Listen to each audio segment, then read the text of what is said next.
Boker Tov depuis Jérusalem, de nouveau sur notre émission Clin d'œil sur l'actualité avec mon ami Roni Akrish. Shalom. Shalom. Votre serviteur Avraham Azoulay. Aujourd'hui, Roni, on est toujours obligé de s'intéresser bien sûr à l'actualité, mais notre actualité aussi c'est la Torah. Donc ce Shabbat, on sait que c'est la paracha Tetzavé. On a parlé la semaine dernière de Terouma, aujourd'hui Tetzavé, la semaine dernière c'était le Mishkan, aujourd'hui c'est les habits du Kohen. Qu'est-ce qu'on peut dire de particulier sur Tetzavé par rapport surtout à l'histoire de la menorah, de l'huile d'olive? C'est tellement de symboles. Ça t'inspire quoi, Roni? Mais moi je vais te dire, l'ensemble des symboliques qui sont inscrites dans le texte toranique et que l'on doit réaliser matériellement, en suivant l'idée du Rambam dans le Moreh Nevochim ou dans l'Yad HaChazaka, j'ai trouvé en fin de compte la réponse à ce que je sentais me déranger d'une certaine manière, ce matérialisme-là sacerdotal. Et Rambam m'a, remis le pied à l'étrier pour essayer de comprendre cela comme un moyen et non pas comme une finalité. Que ce soit le temple lui-même, que ce soit le Kohen et ses habits, que ce soit les objets qui vont faire partie du temple, eh bien, il n'y a là aucun culte avoué d'ailleurs, est séparé et lié comme finalité, mais comme moyen de quoi? Moyen à travers le temple et les objets du temple de vous pouvoir permettre de poser comme un joug sur le cou égocentrique de l'homme et de le ramener à une juste harmonie, une juste réalité, et aussi de lui permettre une nouvelle réflexion sur sa réalité humaine et la réalité de l'humanité dont il fait partie. À propos de l'homme, il y a quand même un mystère dans cette paracha de Tetzavé. C'est la seule paracha où on ne parle pas de Moshe.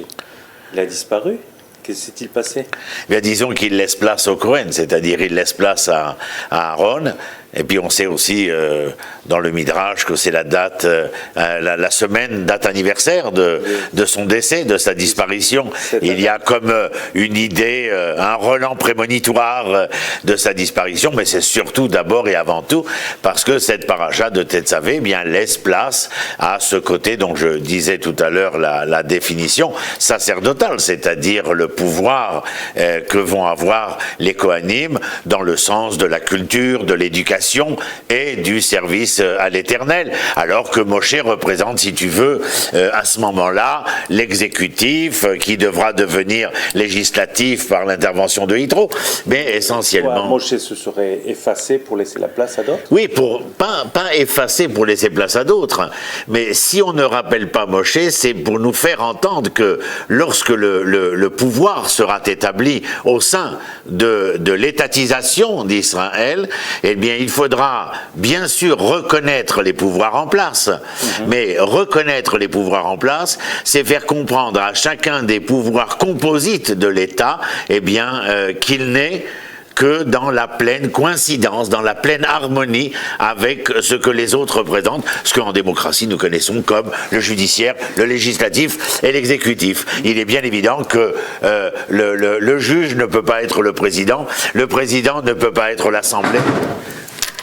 Est-ce qu'on parle aussi de la faute du veau d'or qui serait liée à cette disparition de Moshe dans la paracha de Tetzavé? Il se serait interposé devant Dieu pour dire « Mon peuple, ne le touche pas, sinon efface-moi de la terre ». Est-ce que c'est aussi lié? Ken, alors je crois que c'est une explication. Je crois que ça touche aussi, quand nous disons que notre émission c'est clin d'œil sur l'actualité, l'ensemble des choses que nous avons déjà dites touchent à cette actualité du quotidien lorsque l'on suit l'information israélienne. Et là, d'autant plus. Je crois qu'il y a dans le fait du Chet HaEgel, je le rappelais dans une autre émission, le Chet c'est une désorientation. C'est-à-dire qu'il y a une perte de la finalité vers laquelle nous nous dirigeons. Et Hegel, c'est non seulement le veau, mais c'est aussi Igoul, c'est-à-dire le cercle. Il y a une désorientation par rapport au cycle de la vie. Et dans cette désorientation vis-à-vis du cycle de la vie, il y a un danger à la déperdition totale. Et Moshe se met en non pas en marge, mais ici, au contraire, au milieu, afin de faire valoir que si le projet divin est tel qu'il a été énoncé, alors venir et dire que tout serait possible d'être repris et recommencé à partir d'un, eh bien, pour lui, Moshe, c'est inacceptable. Et il met en jeu, en fin de compte, ce qu'il est, ce qu'il représente, et il montre ici quelque chose qui est essentiel pour nous, Abraham, la responsabilité collective. Nous ne travaillons pas simplement l'un pour l'un ou l'autre pour l'autre, mais l'un pour l'autre. C'est-à-dire que sa réaction fait valoir cette responsabilité collective, si nécessaire, à l'État et au pouvoir de l'État. D'où le mystère de cette disparition de Moshe dans cette paracha. C'est très lié. Je ne sais pas quoi te répondre à ce sujet-là, s'il y a véritablement un lien entre les deux, non. Les deux réponses que j'ai données sont telles quelles par rapport à ce qu'elles énoncent et à ce qu'elles définissent et à ce qu'elles veulent dire, mais est-ce qu'il existe un rapport intrinsèque ou pas entre elles? Je n'en ai pas la moindre idée à ce moment-là. À propos de la menorah, pour que la menorah fonctionne, il lui faut de l'huile, et l'huile d'olive. Là aussi, tout un symbole. On compare aussi l'huile d'olive au peuple juif. Est-ce que tu peux nous répondre par rapport à cette comparaison? L'huile est obtenue par concassage. Oui. Et concasser n'a rien de très agréable. Mais je ne resterai pas sur le côté négatif de la chose. Je ne crois pas que toi et moi, lorsque nous essayons de générer un projet, une nouvelle réalité, qu'il n'y ait pas, pour réaliser ceci ou cela, eh bien, la nécessité de nous mettre en quatre, comme on dit en français. Et alors je dirais que serait pareil, il faut le concasser pour en sortir. Véritablement, il y a cette image d'Épinal, tout à fait métaphorique, qui vient nous dire absolument Israël a besoin de traverser les épreuves. Mais je te dirais comment. Lorsqu'il est écrit dans Parashat Vaïra, Vaïlokim Nissa et Abraham, il n'y a pas marqué Ve'Hashem Nissa et Abraham. Elohim, c'est le Dieu créateur des lois immuables de la création. Et donc, Vaïlokim Nissa, Dieu met à l'épreuve, mais quel Dieu? Celui des lois immuables. C'est donc que l'épreuve, par son intervention, devient immuable. C'est comme si, eh bien, nous acceptions qu'en fin de compte, il y a une possibilité de nous transcender à chaque fois, mais où cette transcendance ne serait possible que si nous acceptons l'épreuve. Mais l'huile aussi, c'est quelque chose qui se distingue de l'eau. Ça veut dire que l'huile, oui, ça, c'est au-dessus de l'eau, ça se mélange pas à l'eau. Est-ce que l'huile, c'est pas le peuple juif et le reste du monde? Oui, alors, quand tu dis le peuple juif, tu sais que moi, ça me fait lever immédiatement un certain nombre de lampes rouges. Je ne connais pas le peuple juif, je ne l'ai jamais connu et je ne le connaîtrai jamais. Par contre, tu peux me parler du peuple d'Israël, de la nation des Hébreux, je connais. Quand j'emploie le mot juif, qui est réductible, comme on en avait parlé une fois, et surtout fractionnel, je parle de communauté juive. Mais le peuple juif, je préfère parler du peuple hébreu. Oui, la nation hébraïque, le peuple des Hébreux, est ce peuple qui est différentiel, qui se différencie, et qui va en fin de compte, lorsqu'il traverse ces épreuves, eh bien, surnager. Ne pas se fondre dans la masse de l'histoire. Comme dira Nietzsche dans Par-delà le bien et le mal, c'est une grande question. Qu'un peuple aussi spolié, poursuivi, dans mon langage à moi, poursuivi par les sociétés d'accueil, de recueil, mais surtout de cercueil, pour faire sourire nos téléspectateurs, presque, parce que ce n'est pas que souriant, eh bien, il est encore et toujours là. Mais il traverse ces épreuves, il en ressort grandi, et parce qu'il en ressort grandi, alors nous supposons qu'il est à même de faire valoir pourquoi il a accepté de se choisir et d'être choisi, et à ce moment-là, nous le retrouvons comme cette société qui est capable de surnager dans les, dans les vagues, les plus fortes qui soient de l'histoire de l'humanité. Mais le peuple juif est montré du doigt souvent parce qu'il se distingue, parce qu'il est différent, parce qu'il fait presque peur.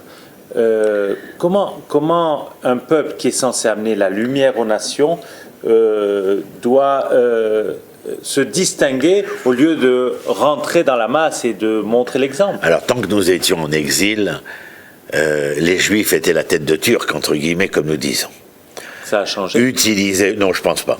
Mais utiliser la différenciation pour la séparation est bien évident, étant donné que, si tu veux, je n'aime pas, pourrait-on dire, bien sûr, c'est une image, être auprès de ceux qui en les voyant, éveillent en moi une morale, un nous, qui viendrait déranger, me déstabiliser. Donc je préfère lui creuser une fosse, Naron, et l'enterrer, plutôt que de pouvoir être provoqué de par son existence. Son livre, entre autres, la Bible, par exemple, dont les chrétiens vont s'octroyer le commentaire et l'explication, et qui fera que nos sages vont d'une certaine manière mettre de côté le texte biblique pour se préoccuper que de la loi orale à travers les textes talmudiques.